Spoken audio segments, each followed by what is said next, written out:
So this is part 2 of the relativity principle is wrong. So in this part 2 I'm expressing it as there being 3 relativity principles. By that I mean 3 main relativity principles. And the first one is due to Galileo. I don't think Galileo actually used the term relativity principle, so it's our modern interpretation of what he would have meant if he was talking about the relativity principle. And the second person for where the relativity principle comes from is Poincaré, and it can be thought as part of the Lorentz theory, so it can also be called the Lorentzian relativity principle. And of course the third relativity principle comes from Einstein, and so I'm putting aside the issues that were highlighted in part 1, that it needs revising and going by the usual way it is understood. So this is what ChatGTP gives as the relativity principles, and explains what the differences are between them. So for the Galileo one, it was Galileo was only dealing with mechanics, and Poincaré tried to deal with the relativity principle in the context of mechanics and electromagnetism, and Einstein did the same thing. But as you look at this, you can see there's a few little differences between the relativity principles.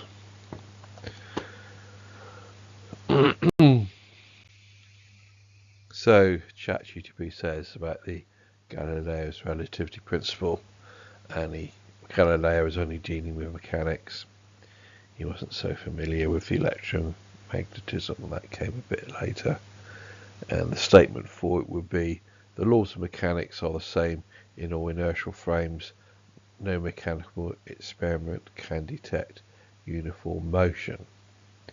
And so the key features are, it's got absolute space and absolute time. Relativity applies only to motion detection in mechanics. So the next relativity principle is the Poincaré-Lorentz relativity principle, and its scope is mechanics and electromagnetism. And AI is saying it's all physics, but that's not quite totally accurate, because it's only just talking about inertial frames. And the statement is, motion relative to the ether cannot be detected. All experiments yield the same results in moving frames. The key feature is the ether exists as a preferred frame. Relativity is a practical symmetry hiding absolute motion. So next comes along Einstein's relativity principle, and the claim it's all of physics is still not quite accurate, because you're just dealing with inertial frames.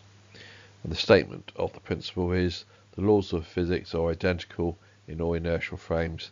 There is no preferred frame. And the key feature, no ether, space and time are relative. Relativity is a fundamental symmetry of nature. So in short, 3 main historical principles of relativity, differing in scope, interpretation and metaphysical assumptions. So AI is going to give a clear breakdown of the metaphysical assumptions underlying each of the 3 major relativity principles. In Galileo's relativity principle, you've got absolute space, and space exists independently of matter. Positions are measured relative to a fixed absolute frame. And you've also got absolute time. Time flows uniformly and independently of motion. All observers share the same universal time. So you've got inertial equivalence. Uniform motion is undetectable mechanically, but absolute motion still exists in principle. Thus, the scope for it applies only to mechanics like electromagnetism, and other phenomena were not considered at the time of Galileo because he was not fully aware of electromagnetism as such, which were discovered later. So the Poincaré-Lorentz relativity principle is the ether, which is the preferred frame, is a real medium exists, the ether defining absolute rest. You got absolute space and absolute time. True space and true time exists relative to the ether. Local time is a calculational device. Practical indistinguishability effects like length contraction and local time conspire to hide motion relative to the ether. Symmetry as convenience. Relativity is a practical symmetry of physical laws, not a fundamental property of space-time. Next comes Einstein's relativity principle, and in that you have no preferred frame, no ether, or absolute rest. All inertial frames are fundamentally equivalent. And so I argue that when Einstein talked about his relativity principle and so forth in 1905, he was not saying there was no ether, but unfortunately it gets interpreted that his principle means there's no ether. Next you have relative space and time.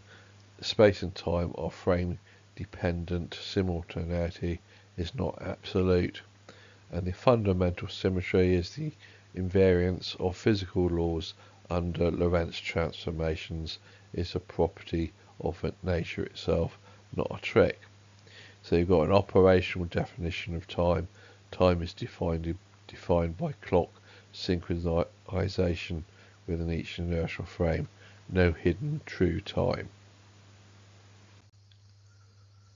So Poincaré, according to me, is Poincaré relativity principle just seems a natural extension of the Galileo principle to electromagnetism, because Galileo wasn't dealing with electromagnetism. It was sort of like something that they were not so familiar with in his time. So it's really the Galileo principle in that sense. The problem is with Einstein's relativity, and it talks of light speed in vacuum being constant, so I queried that.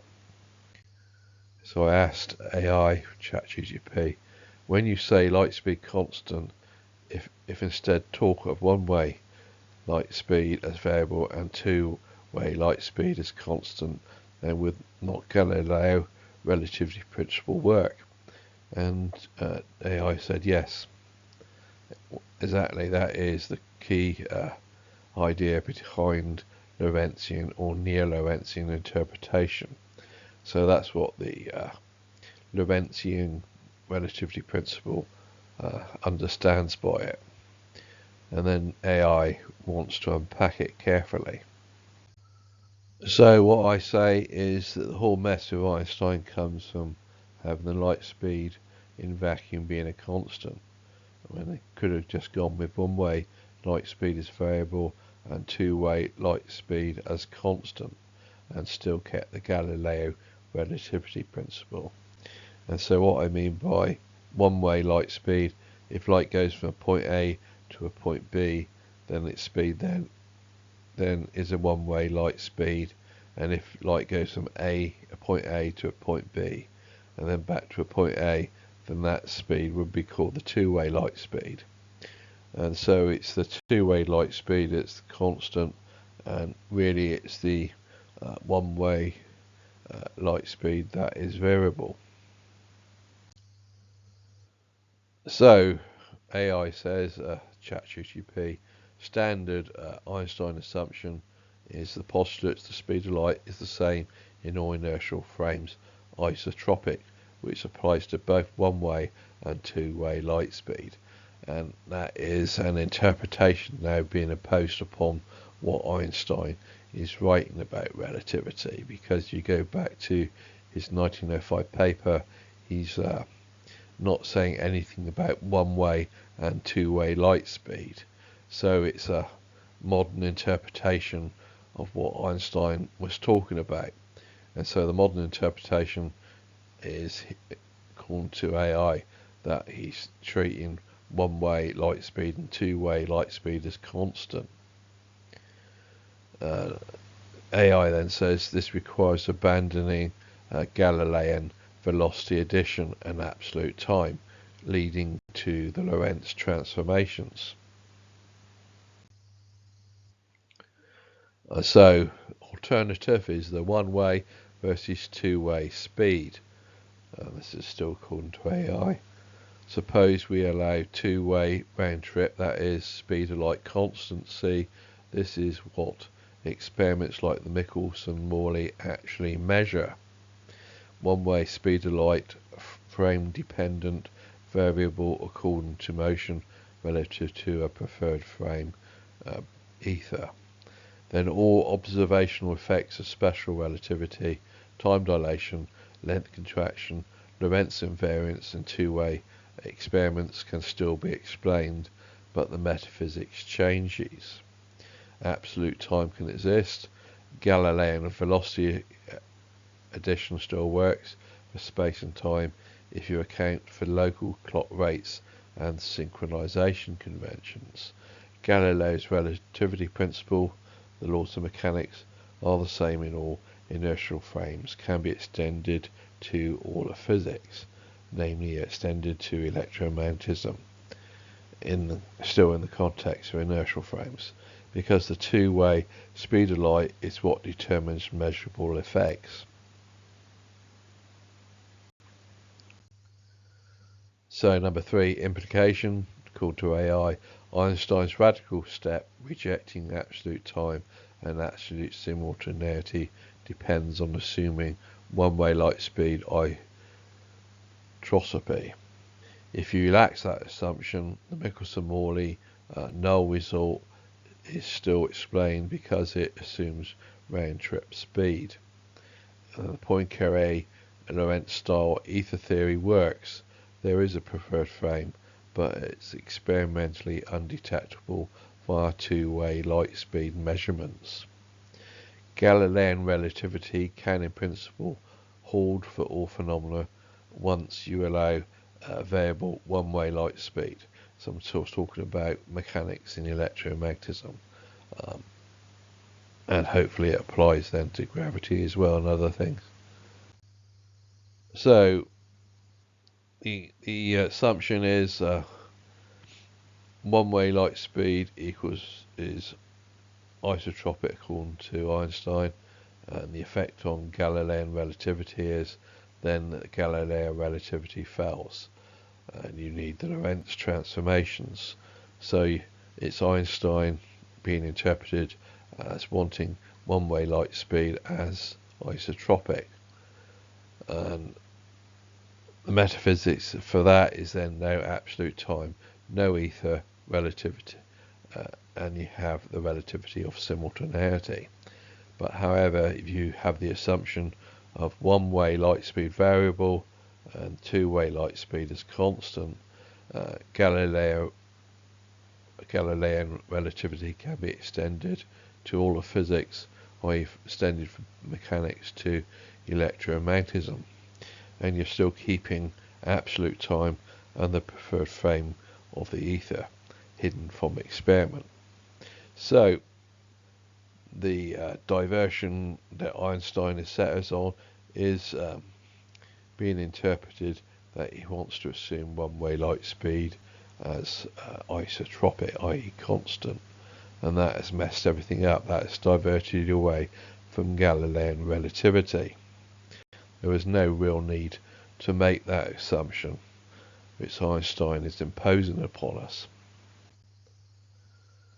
So the ChatGPT AI takeaway is the failure of Galilean relativity is not strictly empirical. So there's no experiment that has shown Galilean relativity to not work. It just arises from the assumption that the one-way light speed is isotropic and identical in all frames, that is inertial frames. So that's the mess that's being made. You're suddenly imposing on things the assumption from Einstein of back the one-way light speed. And as I wanted to point out again, that it's not what he actually says, but it's just an interpretation of what he meant. And if you allow variable one-way light speed, then Galileo's relativity can survive, fully compatible with all two-way light speed experiments.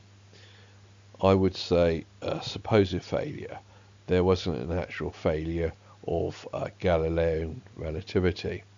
Theory based on Galileo relativity principle still works.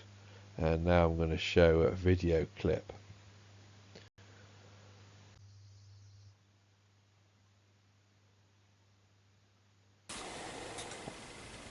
This is a TV program about Galileo, and it's called Galileo's Battle for the Heavens. It's an important bit here which I'm showing you about the relativity of motion. So let me get into it now.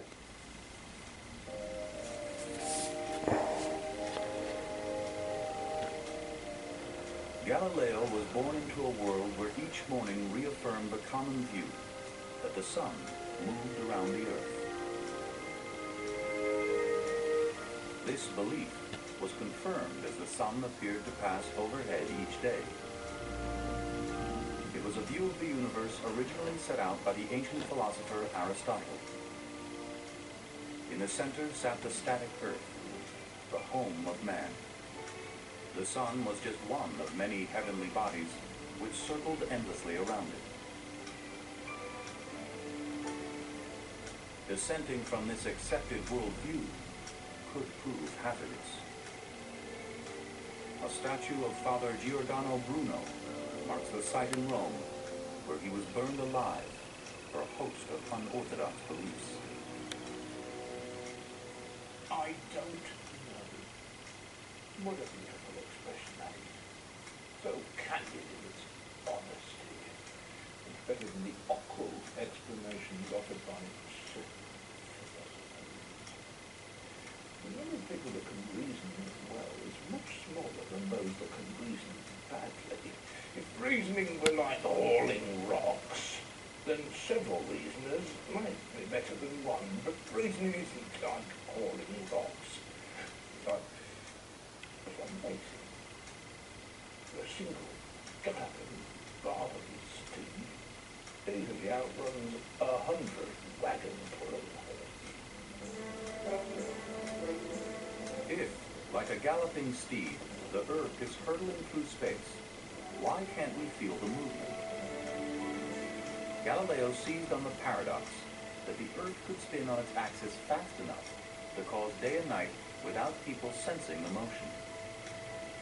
What is really exciting about Galileo, and you see it exactly the same in Einstein too, was the way he picked up what seemed to be an absolute impossibility. He said, we have this incredibly strong evidence that the Earth is not moving. Everything that our senses tell us is that the Earth is not moving. And yet, Copernicus has got these rather strong arguments from astronomy to suggest that the Earth is moving. So then Galileo says, well, this actually should tell us something very deep about how nature works.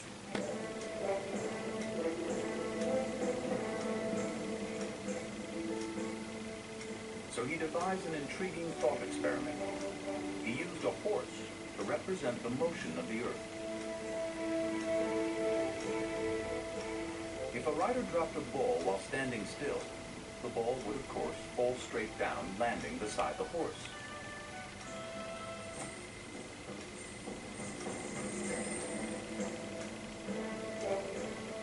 But what would happen if the same rider dropped the ball with the horse at full gallop?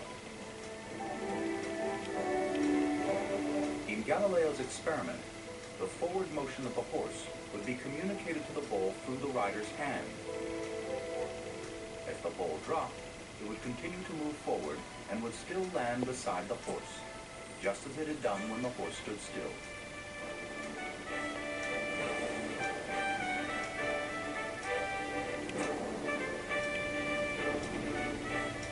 To Galileo, when the horse and the ball shared the same motion, it was as if the motion did not exist.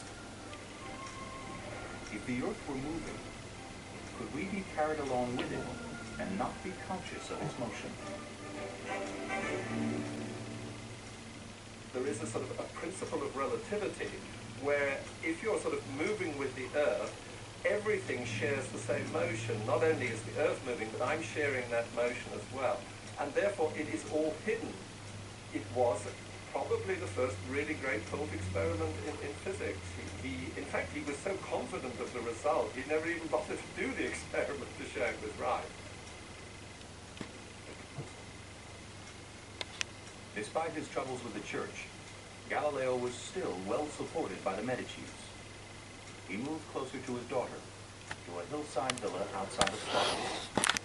Florence, that is surrounded by these hills. So there we have it about the relativity of motion, and when we get to Galileo, he deals with it correctly, I believe, and when we get to Einstein, he deals with that sort of situation and he totally messes it up. There you go. So that's what modern physics is about. It's the relativity of motion, and it's been totally messed up by Einstein.